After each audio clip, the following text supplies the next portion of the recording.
안녕하세요. 얼마 전 아파트 대출금을 모두 상환했네요. 결혼 10년 만에 드디어 은행 집이 아닌 우리 집이 되었습니다. 이렇게 내 집 마련하기까지 저희 집도 그리고 시어머니와도 참 우여곡절이 많았네요. 저는 대기업 생산직으로 근무하며 결혼 직전까지 한 달에 3,400씩 벌었습니다. 물론 3교대 근무라 힘들긴 하지만 연봉이 점점 오르고 있고 복지도 아주 좋아서 결혼하고 나서도 관둘 생각이 없었죠. 저보다 3살 많은 남편은 제약회사 다니며 현재 과장이고요. 결혼 당시 연봉은 세전 6천 정도. 이것저것 빠지면 저랑 비슷했습니다. 남편이랑 2년 연애하고 결혼했고 당시 시댁은 형편이 그닥 여유롭지도 않고 노후 준비도 잘 되어 있진 않았어요. 반면 저희 친정은 아버지가 공무원에서 정년 퇴직하셨고 조부모님으로부터 받은 유산도 꽤 되었기 때문에 솔직히 저희 형제들보다 훨씬 넉넉하십니다. 그럼에도 사치 한번 안 부리시고 늘 정직하고 소박하게 텃밭 일구시며 자급자족하려는 삶을 꿈꾸시는 분들이세요. 저랑 남편 결혼한다고 했을 때 시댁으로부터 돈 한 푼 못 받고 아무 지원 못 받는다는 거 아시군 열심히 모으신 현금 7천만 원을 몽땅 내어주셨습니다. 그 돈을 디딤돌 삼아 전세로 시작했고 그 집에서 저희 아들 낳아서 키우다가 우연히 넣었던 청약이 당첨되어서 옆 동네 2억 2천짜리 신축 아파트에 들어가게 되었어요. 사실 육아휴직을 쓸 수 있을 만큼 오래 쓰려고 했는데 뜻밖의 청약 당첨으로 대출을 받게 되었으니 아이 9개월 때 어린이집에 맡기고 급하게 복직할 수밖에 없었죠. 어린이집에 맡겨도 등하원 문제라는 큰 산이 있었는데 그것도 저희 친정에서 도와주셨어요. 몸이 조금 편찮으신 친정엄마 대신 저희 아빠가 매일 아침 차로 20분 달려 저희 집 오셔서 아이 등원시키시고 하원까지 맡아 해주셨죠. 시아버님은 남편 학생 때 돌아가셨고 시어머니만 저희 집 도보 3분 거리에 살고 계셨습니다만 저희가 애 맡기고 둘이 맞벌이 하느라 그야말로 피똥 싸며 바쁘게 살고 있을 때 저희 쪽 쳐다도 안 보시더라고요.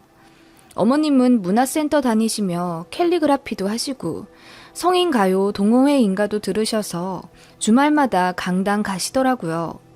친정아빠가 급한 일 생겨서 등하원 못 시켜주신다고 한 날에 시어머니께 급하게 SOS를 쳤는데 문화센터에서 친해진 사람들이랑 오전에 등산하기로 했다며 못 봐주신다고 하더라고요. 그래서 발 동동 거리다가 결국 그날 지각했었네요. 아이 3시 반에 하원만 좀 안 되냐고 했더니 그것도 안 된다고 하셔서 결국 그날 아이는 데리러 갈 사람이 없어서 저녁 8시에 하원하게 되었습니다. 깜깜한 저녁에 선생님 눈치 보며 아이 들쳐안고 오는 길에 얼마나 울었는지 모릅니다. 그때 처음으로 퇴사를 고민했었어요. 저는 3교대에 남편은 주말까지도 바쁜 사람인데 앞으로 이런 일이 더 많으면 많았지 적진 않을 것 같았고 돈 벌자고 걷지도 못하는 아이한테 몹쓸 짓 하는 것 같아서요. 시어머니에게 처음부터 기대려고 한 건 아니었지만 어머님이 결혼 초에 분명히 그러셨단 말이에요. 저희 일이 바빠서 애는 한 2, 3년 있다가 낳을까 한다 했더니 노발대발 하시며 남편 나이 더 많아지기 전에 빨리 애 낳으라고 낳기만 하면 애 봐주겠다고까지 하신 분입니다. 꼭 어머님을 철석같이 믿고 아이를 가진 건 아니었지만 솔직히 급할 때는 도움의 손길을 뻗을 수 있을 정도는 될 줄 알았습니다. 집도 가깝고요. 그치만 어머님은 아이 낳고 나서 저 친정엄마 조리받고 있을 때 집에 빈손으로 오시더니 정말 애 얼굴만 잠깐 보시고 친정엄마가 차려준 다가 먹고 일어나시더군요. 그리고 제가 애 봐달라고 할까 봐서인지 영상통화도 안 받고 아이의 발길을 당분간 끊으셨어요. 솔직히 서운하더라고요. 그래서 저희도 연락을 안 드렸더니 그제서야 손주 보고 싶다며 뜨문뜨문 놀러 오시고 비싼 옷 망가진다며 아이랑 한번 제대로 놀아주지도 않으신 채 정말 아이 재롱만 재밌게 즐기다가 가시더군요. 아무튼 그 일로 퇴사를 고민한다고 하니까 노발대발 어찌나 화를 내시던지 같이 벌어야지 요즘 세상에 외벌이가 말이 되냐면서 제가 일하기 싫어서 관둔다는 것도 아니잖아요. 솔직히 시어머니 너무 원망스럽더라고요. 잘 도와주지도 않으실 거면 차라리 애 낳아라 성화도 하지 마시지. 그래서 남편 가뜩이나 본인 어머니한테 냉하게 대했었는데 애 낳고 나서 모자 사이 더 멀어졌습니다. 처가댁에는 죄송하고 감사하다며 주말이나 시간 날 때마다 저 없이도 친정집 가서 친아들처럼 살갑게 이것저것 챙겨드리고 오더라고요. 저 몰래 뒤로 친정에 용돈도 많이 챙겨드리고요. 어느 날은 보너스 받은 거 200만 원을 몽땅 친정에 드렸더라고요. 나중에 저희 엄마한테 들어서 알게 된 거고요. 솔직히 시어머님은 입으로 구업을 쌓는 스타일이십니다.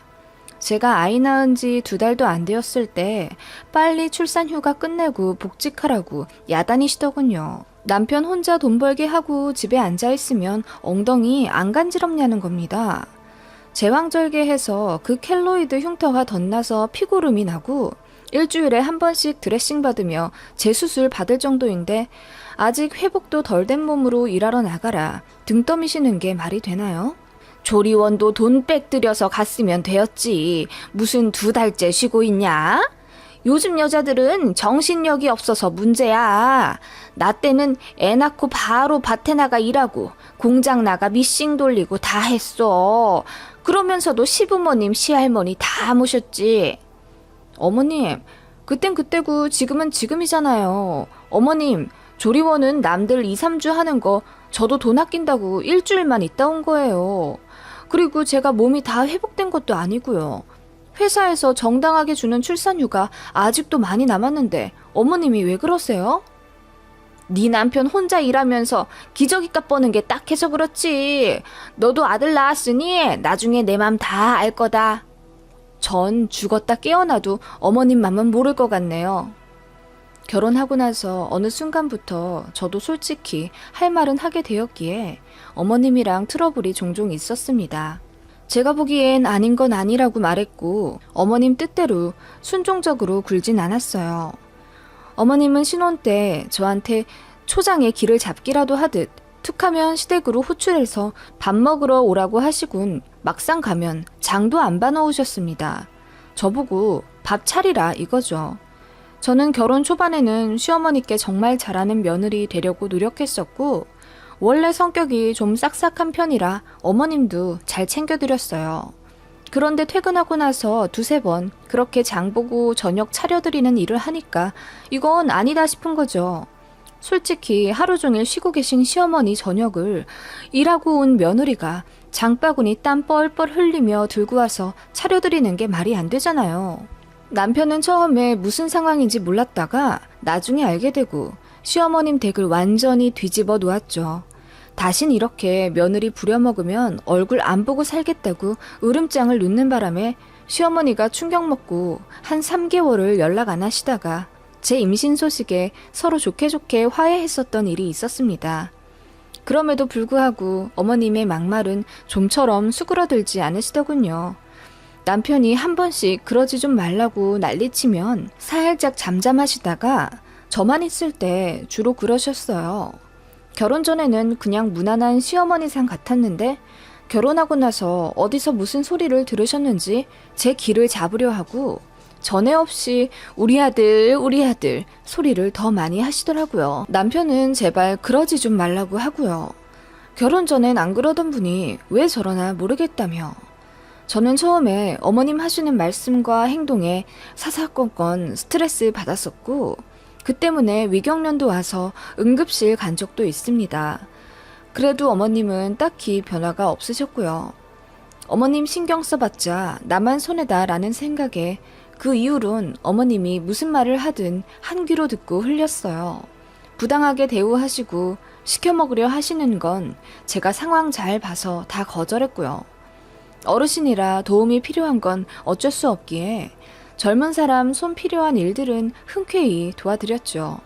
사이가 안 좋다고는 해도 가까이 살기 때문에 저도 며느리로서, 자식으로서 할 도리는 했다고 생각해요. 아무튼 그런 상황에 아이 3살쯤 될 무렵 청약에 당첨된 겁니다. 안 그래도 시어머니 때문에 스트레스 받아서 이사를 알아보던 차에 우연히 넣은 청약에 덜컥 당첨이 된 거죠. 저희가 맞벌이라 뼈 빠지게 같이 돈을 벌긴 했어요. 아직 5천만 원도 채 모으지 않은 상태에서 2억이 넘는 아파트에 당첨이 되니 좋긴 했지만 태어나 처음으로 대출을 받자니 빚이라는 중압감이 좀 있더라고요. 저희 부부가 좀 보수적이라 그런지 저희 청약됐다는 소리에 친정에서 너무나 기뻐하시며 갖고 계신 현금 또 긁어 모아 3천만 원을 보태주셨고 감사한 마음으로 나머지를 대출받았습니다. 시댁이요? 역시나 돈 한 푼 안 보태주셨고요.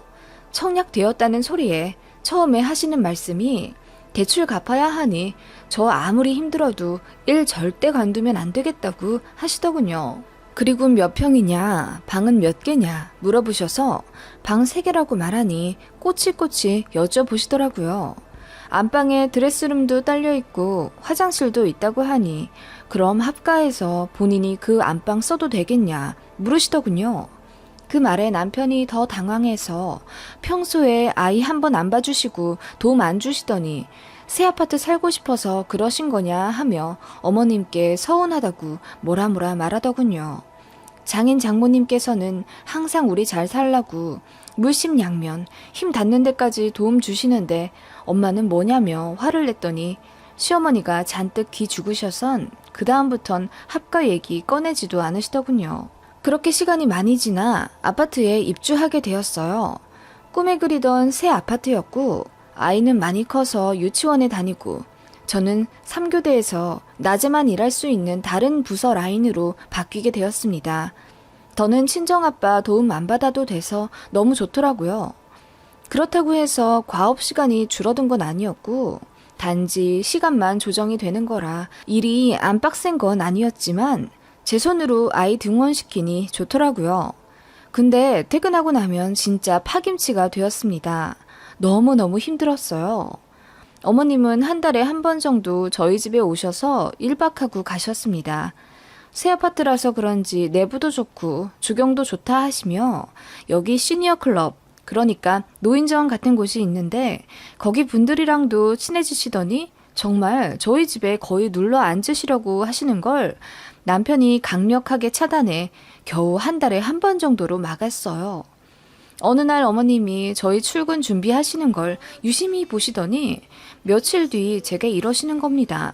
아침에 밥을 좀 제대로 해 먹으래도. 어머님, 아이 등원시키랴 저 출근 준비하랴 너무 바빠요. 아침엔 정말 무슨 정신인지 모를 정도로 바쁜데 어떻게 밥을 제대로 해 먹나요? 아니, 너 말고 우리 아들 말이야. 아침에 그렇게 일찍 나갔는데 어떻게 아침을 안 해줘? 니들 아침에 하는 거 보니까 우리 아들은 냉장고에서 약밥이랑 우유 하나 꺼내서 나가더라. 어머님, 그 약밥도 제가 퇴근하고 나서 잘 시간 아껴 손수 만든 거예요. 아이 아빠 챙긴다고 저도 좋은 거 다 넣어서 만든 거예요. 저도 일하랴, 애 챙기랴 너무 바빠요. 저 아침 안 먹는 건 못 보셨고요? 제가 뾰루퉁하게 말씀드리자 어머님이 잠시 우물쭈물 하시더니 이어 말씀하시더라고요. 네가 1시간 정도 일찍 일어나면 되잖냐. 네? 어머님, 저 7시에 퇴근해서 아이 학원에서 데리고 집에 오면 8시예요. 아이 아빠는 제때 퇴근도 못하고 저 혼자 정신없이 밥 먹이고 씻기고 공부 봐주면 10시고요. 남편이랑 같이 집안일 하고 나면 11시, 12시인데 어머님, 저는 아침에 눈 뜨고 나서부터 단 1분도 못 쉬고 전력 질주하다 나가 떨어져서 잠들어요. 그렇게 다시 7시에 겨우 일어나고요. 네 남편은 뭐 그럼 쉬니? 같이 집안일 한다며. 제 말이 그 말이에요. 저나 남편이나 똑같이 하루 종일 힘든데 왜 제가 더 희생하라 말씀하시는 거냐고요. 누가 더 힘들다 잴 수 없을 만큼 저도 충분히 고생하며 살고 있어요.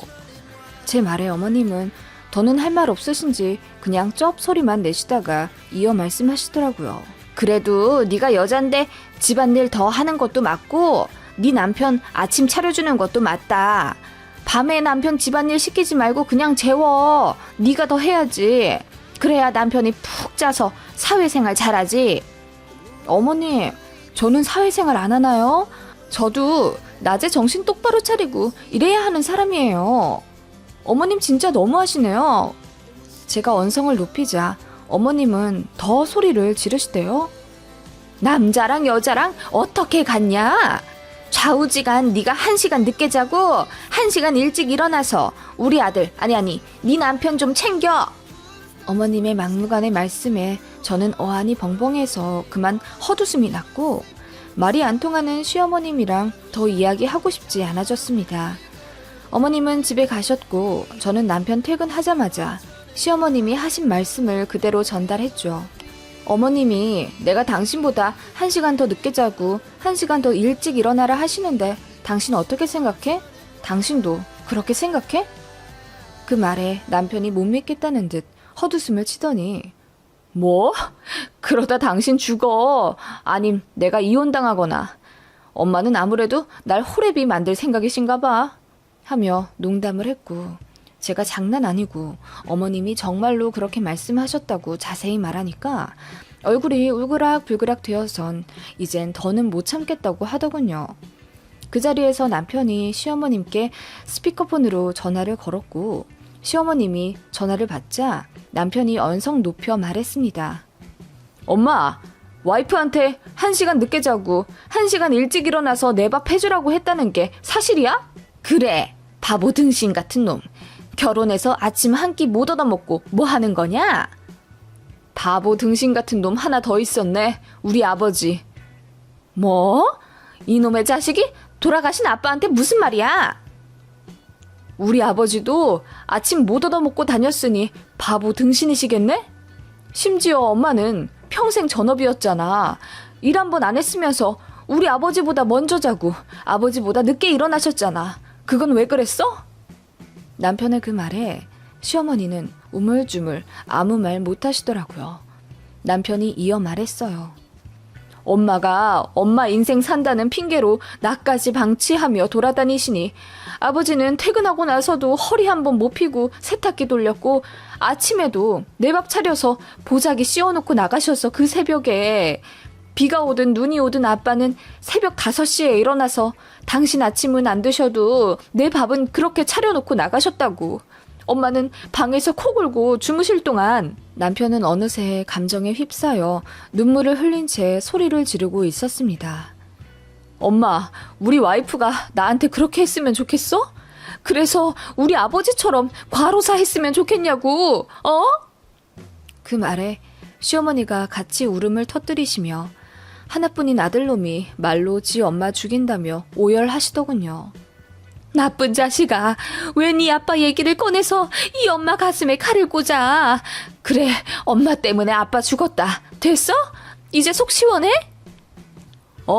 속 시원해. 그동안 우리 와이프가 착해서 그래도 나랑 엄마랑 사이 안 멀어지게 하려고 많이 참고 애썼는데 이제 내가 엄마 보기가 싫어. 와이프한테도 미안하고 우리 처가댁에도 내가 낯이 없어. 그 말에 어머님이 더욱 절절하게 오열하시더군요. 그리고 이내 미안하다고 사과하셨습니다. 과부되고 외로운데 하나뿐인 아들은 세장가 들더니 지 와이프하고 처가댁 뻔질나게 드나들면서 아들 빼앗긴 느낌에 툴툴댔었고 그 마음을 며느리도 안다고 생각하셨답니다. 철없는 거 본인도 아신다고 고치려 하지만 평생 그렇게 살아왔는데 잘 안 된다시며 처음으로 속내를 다 드러내놓고 엉엉 우시더군요. 남편도 북받쳐 오르는 눈물을 참지 못해 꺽꺽 울다가 당분간 보지 말자고 하고 전화를 끊더군요. 저는 남편의 어깨를 감싸 안아줄 수밖에 없었습니다. 그렇게 어머님은 며칠 뒤에 제게 미안하다고 이제 말 조심하고 소중하게 대해주겠다며 장문의 문자를 보내셨고 저는 그냥 시간 좀 더 흐르고 남편도 감정 잘 추스릴 때쯤 연락드리겠다고 했습니다. 그 이후로 반년 정도 서로 연락 안 타가 추석에 명절 핑계로 식사를 하게 되었어요. 어머님은 전과 다르게 많이 차분해지셨고 저에게도 말 조심하시더라고요. 그리고 생전 주지 않으시던 용돈도 50만 원이나 넣어서 제 아들 주머니에 꾸깃꾸깃 집어넣으시더라고요. 그 이후로도 종종 아들 계좌에 10만 원, 20만 원씩 계좌이체 해주셨습니다. 남편의 말 한마디에 어머님이 이렇게까지 변화하신 게 신기하기도 하고 시원하기도 하지만 어르신이니 한편으론 마음이 좀 찡하달까? 그렇네요. 남편은 어머님과 아직도 서먹서먹하지만 그래도 해야 할 도리는 해가며 그렇게 지내고 있습니다. 저는 어머님으로부터 더는 스트레스 받을 만한 일도 없고요. 뼈 빠지게 맞벌이해서 아들 학원비도 부족하지 않게 대주고 집 대출도 다 갚았습니다. 아들놈은 훌쩍 커서 더 이상 아기 때처럼 손이 많이 가지도 않고요. 그럭저럭 모든 것이 안정적으로 되어가는 느낌에 저 역시 전보다 한결 여유로워졌네요. 대출금 상환하고 나니 이런저런 일들이 떠올라 글을 한번 써봤어요. 쓰다 보니 시어머니와의 고부 갈등 내용이 돼버렸네요. 아무튼 지금은 뭐 표면적으로는 사이 괜찮습니다. 쓰다 보니 조금 두서가 없었네요. 끝까지 봐주심에 감사드려요.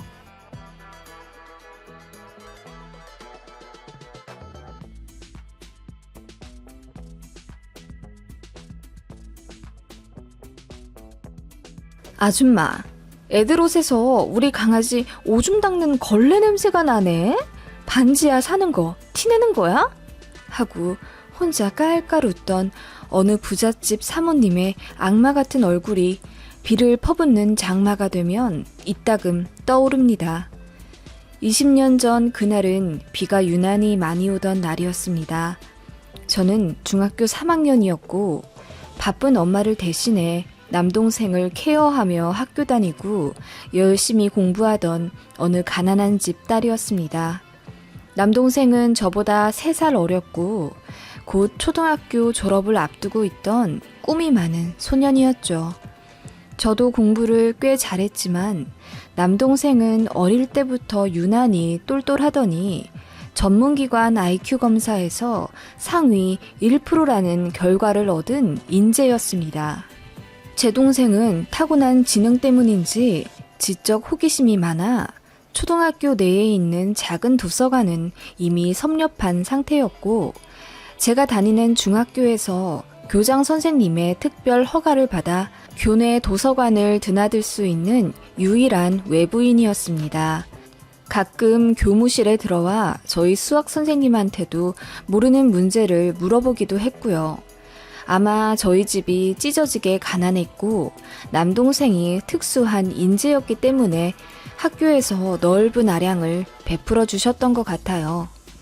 그날도 제 동생이 학교를 마치고 저를 기다리며 본관 3층에 있는 도서관에서 열심히 과학 서적을 보고 있었습니다.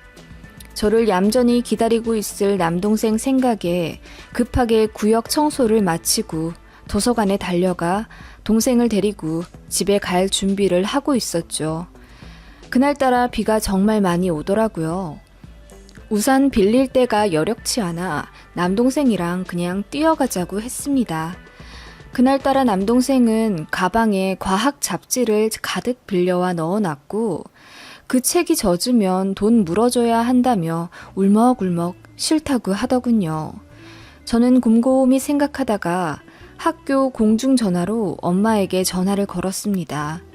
엄마는 저희 중학교에서 도보로 2분 거리에 있는 2층짜리 대저택에서 가사 도우미로 일하셨습니다. 학교 바로 옆이지만 한 번도 엄마를 그곳에서 뵌 적은 없었습니다. 절대 오지 말라고 하셨거든요. 엄만 특이하게도 일주일 중 딱 하루, 월요일만 제외하고 그 집에서 하루 종일 일하셨습니다. 저는 그래서 모두가 싫어하는 월요일을 가장 좋아했습니다. 저희 엄마가 일주일에 단 하루 쉴 수 있는 유일한 휴식 시간이었고 저도 아침에 엄마가 차려주시는 아침밥을 먹으며 학교에 올 수 있었기 때문입니다.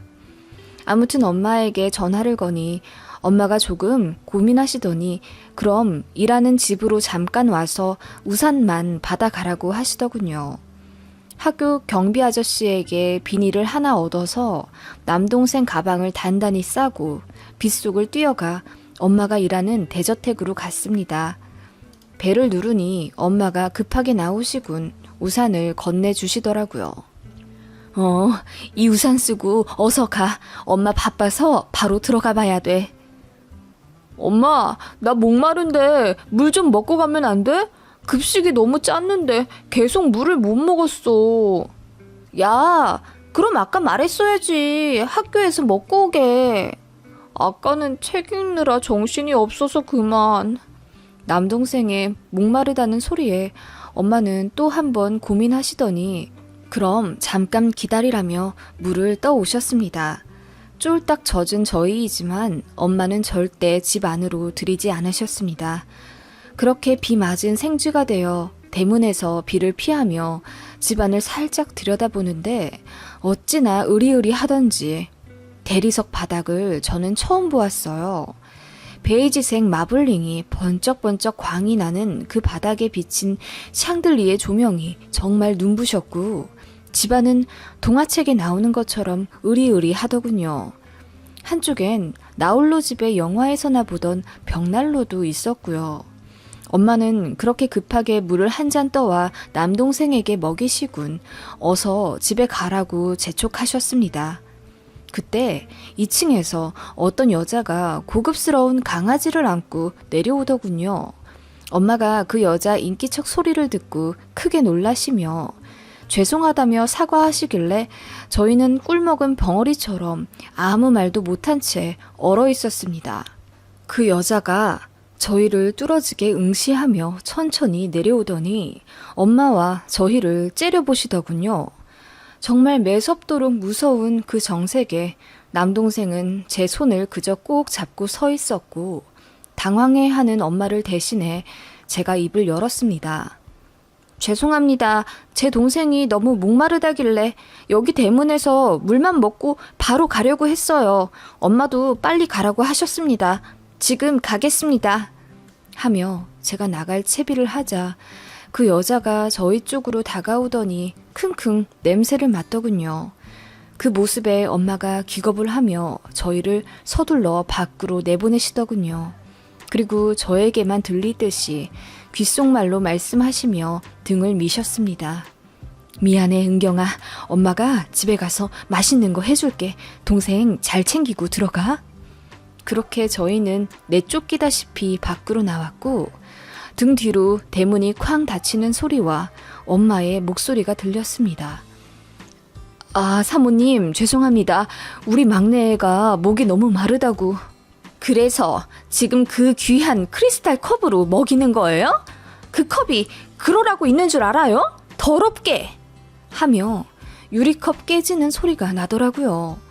제가 급히 동생 눈을 가리고 품에 안은 채 대문을 들여다봤습니다. 아줌마, 애들 옷에서 우리 강아지 오줌 닦는 걸레 냄새가 나네. 반지하 사는 거 티내는 거야? 하며 혼자 재밌다는 듯이 깔깔 웃더군요. 그 순간 저는 참을 수 없는 치욕을 느꼈어요. 저는 사실 엄마가 그 자리에서 앞치마를 벗고 그 여자에게 화를 내며 그 집에서 뛰쳐나오시길 바랐습니다. 엄마는 제가 엿보고 있는 걸 눈치채셨는지 저희한테 빨리 가라고 소리치시더니 그 여자에게 말씀이 너무 심하시다고 뭐라 항의하시는 소리가 들렸고 저는 비를 막는다는 핑계로 귀까지 막아버리며 남동생과 있는 힘을 다해 뛰었습니다. 사실 버스로 10정거장 정도 타서 집에 가야 하는데 누가 얘기하지도 않았는데도 약속한 듯이 버스 정류장을 지나쳐 그대로 동생과 집까지 퍼붓는 비를 그대로 맞은 채 뛰어갔습니다. 저도 동생도 내리는 비를 핑계로 길거리에서 마음껏 울었고 그렇게 30분 정도 동생과 손잡고 집에 뛰어온 그날은 저는 죽을 때까지 잊지 못할 것입니다. 동생은 저녁 먹을 때마다 틀어놓은 TV에는 고개도 안 돌리고 혼자 신나서 지가 아는 수학자 이야기나 공상과학 소설 이야기를 저에게 하곤 했는데 그날은 아무 말도 안 하고 밥만 먹더군요. 저도 너무나 착잡한 마음으로 동생과 저녁을 먹고 공부하며 엄마를 기다렸습니다.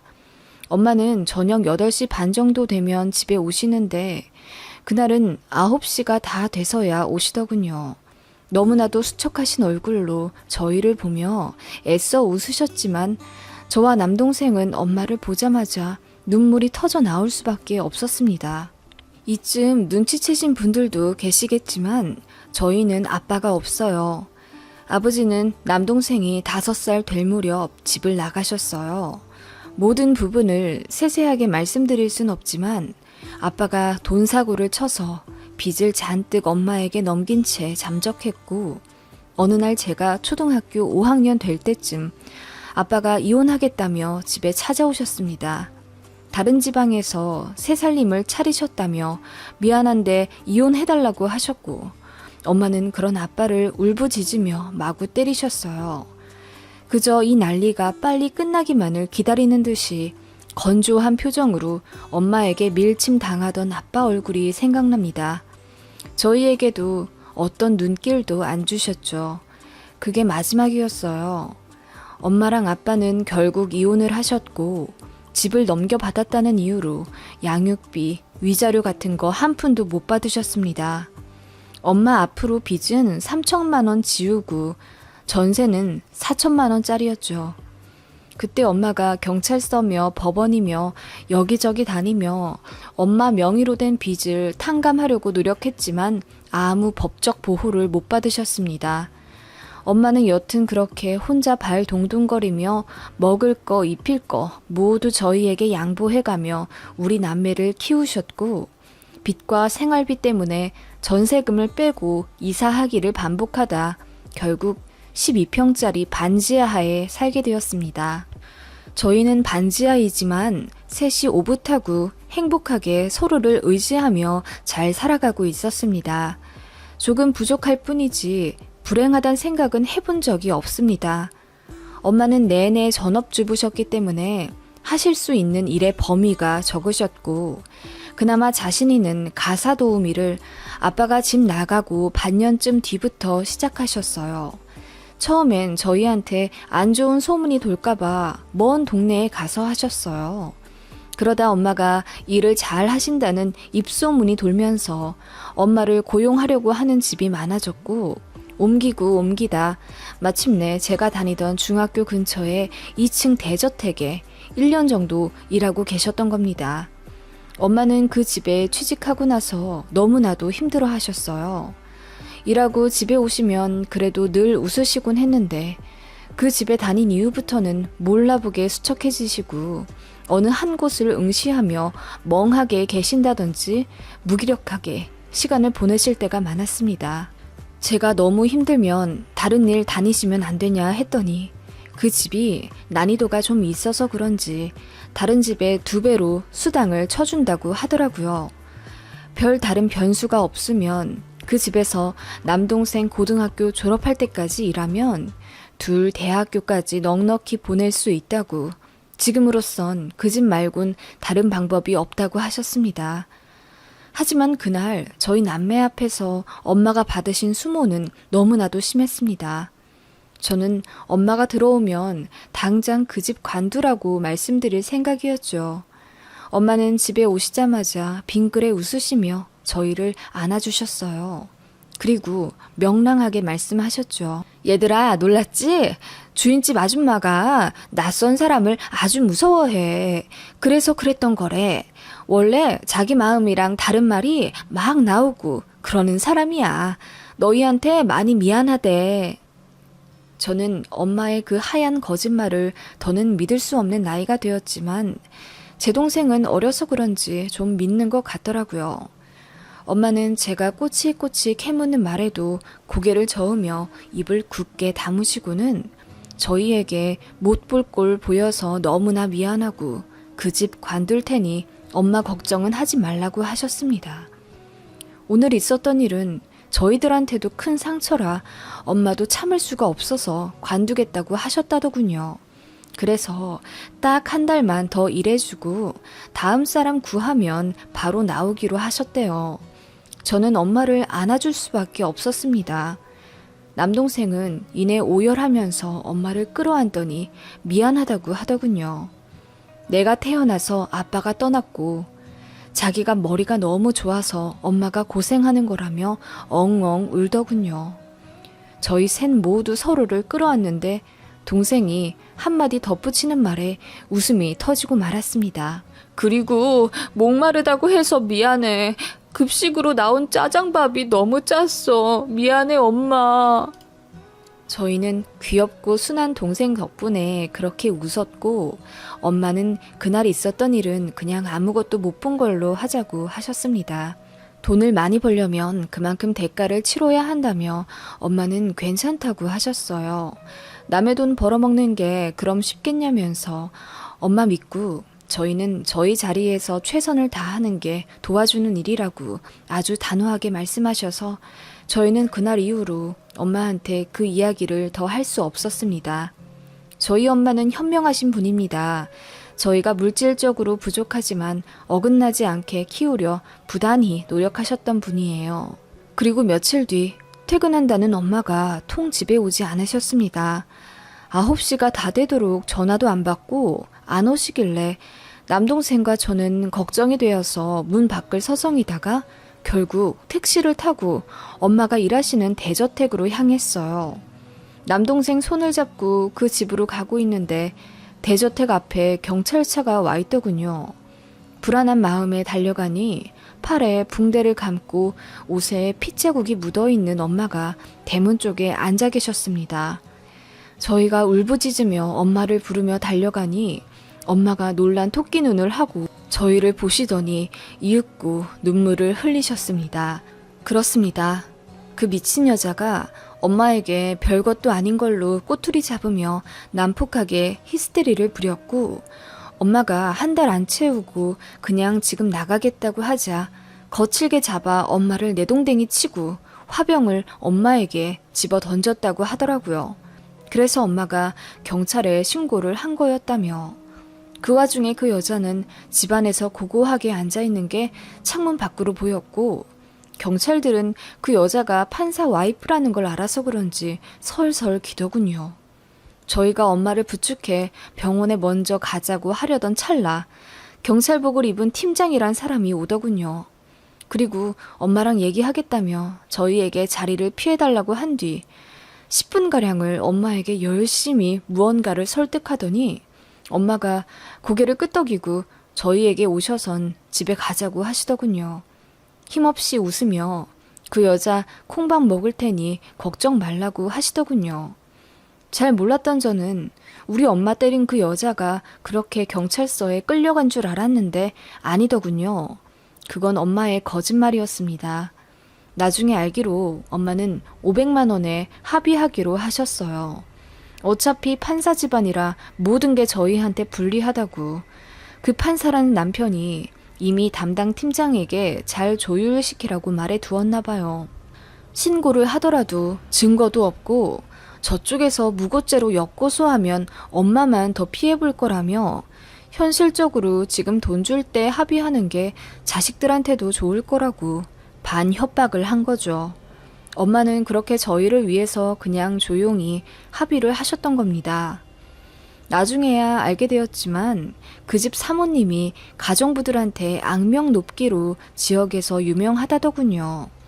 그래서 대부분의 가정부들이 일주일이 멀다 하고 혀를 끌끌 차며 나왔고 반말은 기본이고 기분 안 좋으면 욕설을 하며 가끔 물건을 집어 던지기도. 그 여자는 워낙 안 좋은 인성으로 남편과도 사이가 안 좋아 하나밖에 없는 딸도 남편 쪽에 거의 빼앗겨 반별거 상태로 혼자 산다더군요. 그 스트레스를 가정부한테 다 푼다면서. 엄마도 처음에는 너무 놀랐고 수치스러워 바로 관두려고 하셨지만 엄마가 일을 잘하니 페이를 2배로 쳐주며 붙잡아 두었다더군요. 엄마가 다른 데서 절대 받을 수 없는 금액의 큰 돈이었어요. 엄마도 돈이 필요한 사람이고 제 동생은 점점 배우고 싶어하는 욕구가 커져 학교에서는 기관에 보내서 꾸준히 주도 면밀하게 관리받아야 쭉 인재로 자라날 수 있다고 하는데 그 뒷받침 해줄 돈이 턱없이 부족하셨던 겁니다. 엄마는 그렇게 몇 년만 눈 딱 감고 참으며 일하기로 결심하셨던 거죠. 엄마도 당하기만 하며 일하진 않았고 할 말은 다 하셨다고 합니다. 그래서 그 사모님과 트러블이 많았지만 그럼에도 쉽게 엄마를 자르지 못하셨던 건 엄마의 실력이 너무나도 좋으셨기 때문이었겠죠. 엄마는 일당백을 하시는 분이었거든요. 그리고 자식들과 함께 살 맞대며 살고 있는 엄마를 사모님은 너무나 부러워했고 열등의식이 있었다더군요. 그 대저택 사모가 남편과 사이가 안 좋아 하나뿐인 딸과도 떨어져 살게 된 건데 딸을 엄청 그리워하고 아낀다더군요. 월요일에만 딸을 만날 수 있는데 그 월요일 하루 전인 일요일부터 콧노래를 불러가며 딸 만날 시간만을 기다린대요. 그리고 딸과 하루 만나고 헤어진 그 다음 날인 화요일이 되면 하루 종일 눈시울을 붉히고 각종 히스테리를 다른 사람에게 그렇게 부렸다더군요. 엄마가 못 볼 꼴 보여서 너무 미안하다고 흐느껴 우시는데 저는 절대로 엄마가 약해 보이지 않았습니다. 자식들을 위해 그렇게 묵묵히 더러운 꼴 참아가며 일하셨던 저희 엄마가 세상에서 가장 위대해 보였어요. 엄마를 불쌍하게 생각하면 엄마가 너무 비참하잖아요. 저도 진작 엄마 못 간두게 해서 죄송하다고 하며 울었습니다. 남동생과 저는 엄마의 그 일 이후로 약속이라도 한 듯 더욱 가열차게 공부를 했고 엄마는 잠시 쉬시다 전보다 월급은 적지만 마트에서 일하게 되셨습니다. 그렇게 시간이 지나 저는 수능을 보고 서울 상위권 대학 경영학과에 입학했습니다. 저는 고등학교 때부터 최종 꿈이 대기업 입사였어요. 어떻게 보면 염세적인, 지극히 현실적인 장래 희망이었죠. 제가 경제적으로 힘이 세져야 남동생과 엄마를 지킬 수 있다는 생각이 들었어요. 제 동생은 의사가 되고 싶다고 하더군요. 하루라도 빨리 대학까지 졸업해서 빨리 의사 되고 뇌 분야에서 1인자가 되고 싶다는 야망을 갖고 있었습니다. 미국에서 자유롭게 공부하고 연구하는 생명과학자가 꿈이었던 제 동생은 어느새 비교적 현실적으로 장래 희망이 바뀌었더라고요. 저는 대학에 들어가자마자 바로 가외 알바를 구해 일을 하며 학업을 병행했어요. 그렇게 하지 않으면 엄마에게 등록금이라는 큰 부담을 드리게 되니까요. 키가 저보다 2뺨은 커진 듬직한 녀석은 종종 그 여자 길에서 만나면 가만 안 둔다, 어쩐다 하며 분노를 표출하며 이를 갈곤 했죠. 엄마는 지금 모두 행복한데 다 지난 일 들춰 생각하지 말라고 다독이셨고요.